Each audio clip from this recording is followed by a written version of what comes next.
Welcome to Mr. Hutchings History, where the past comes alive. Let's dive into today's story. All right, listener name. Let's dive into this Cold War research you sent us. You've really been digging deep into those early years, huh? I mean, what sparked it all? It's easy to think Cold War, bam, inevitable clash of titans, but your sources paint a more complicated picture. Yeah, definitely.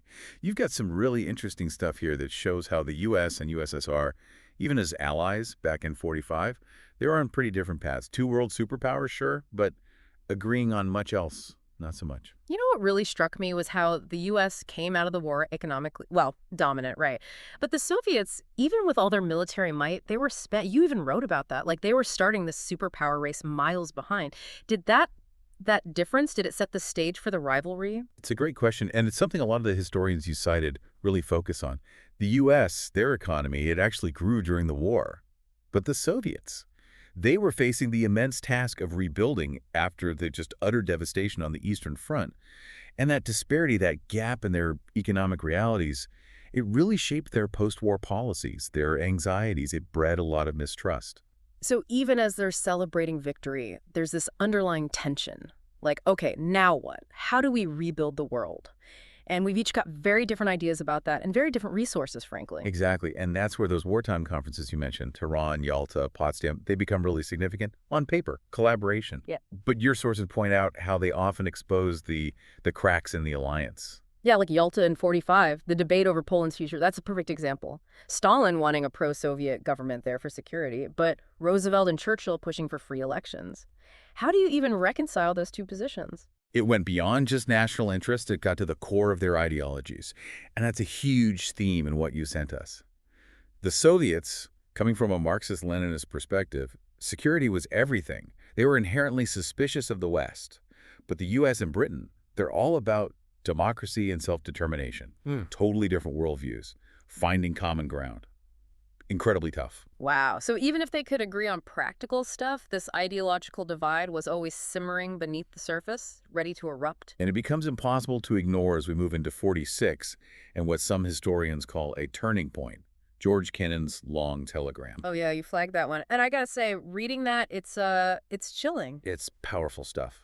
Kennan, a U.S. diplomat in Moscow, sends this crazy long telegram to Washington, and it's basically a brutal analysis of the Soviet Union. He says they can't be trusted, they're expansionist by nature, driven by this communist ideology that's fundamentally hostile to the West.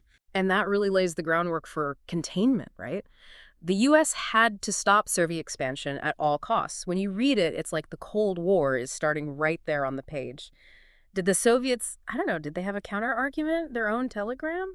That's an excellent question. You know, one of the articles you included mentions a speech Stalin gave around the same time. And in it, he basically accuses the U.S. of being the imperialist power. It's this moment where both sides are pointing fingers. Yeah. You're the aggressor. No, you are. It's like they're looking at a funhouse mirror, right? Each side convinced the other one is the enemy. No wonder they couldn't communicate, couldn't build any trust. Yeah, talk about an impossible situation. And that lack of trust, I mean, it couldn't have helped when it came to, like, the actual nuts and bolts of dividing up Europe after the war. Speaking of which, you put a big old pin in the year 1949, calling it fateful events. What happened? 1949, Europe was a continent sliced in two.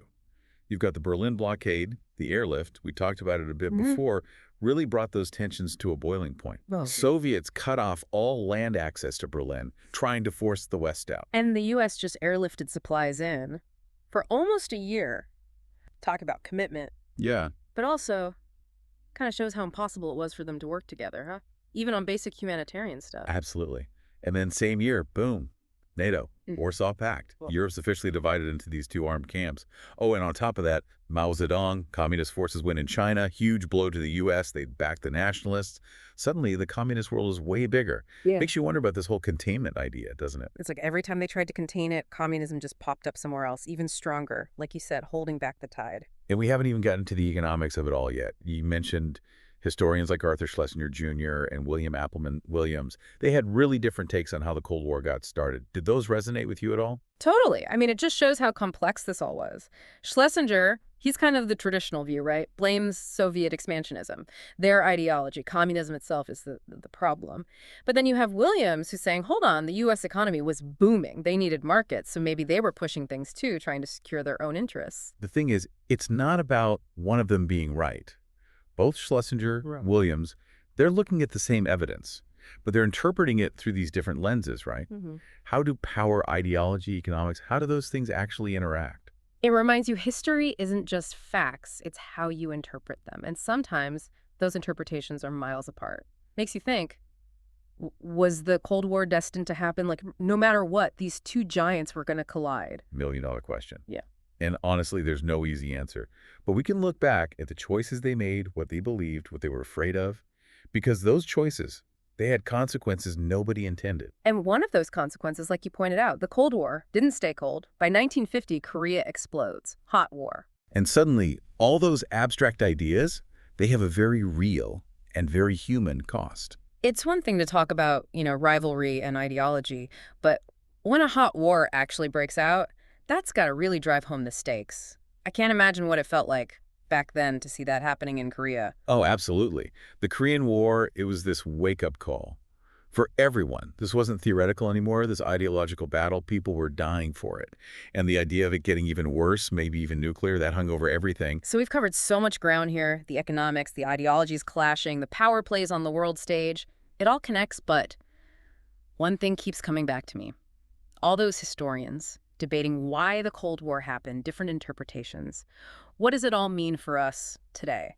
Why does it even matter how we understand this stuff? It's the big question, isn't it?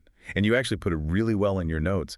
We might be living in a post-Cold War world, but it's not like it just vanished. We're still dealing with the aftershocks. Totally. Look at the US and Russia right now, or how worried everyone is about nuclear weapons. That's all straight from the Cold War playbook. Exactly. So understanding how we got here, how those lines were drawn in the first place, maybe it helps us deal with all that in the present. Because if we don't learn from history, well, we might just end up repeating it, though it's not as simple as don't make the same mistakes. The Cold War was messy, more complicated than we sometimes remember. There were moments of, actual cooperation, cultural exchange, even moments of shared humanity.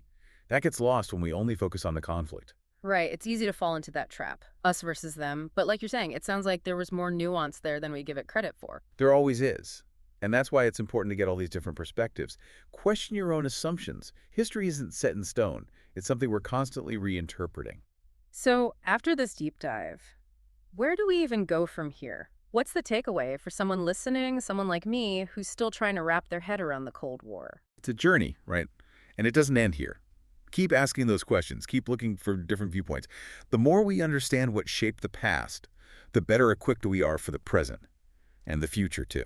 Couldn't have said it better myself. This deep dive, wow, a lot to think about. And I have a feeling this is just the start of a much bigger conversation. Thanks for listening to Mr. Hutchings History. Keep exploring, and we'll see you next time.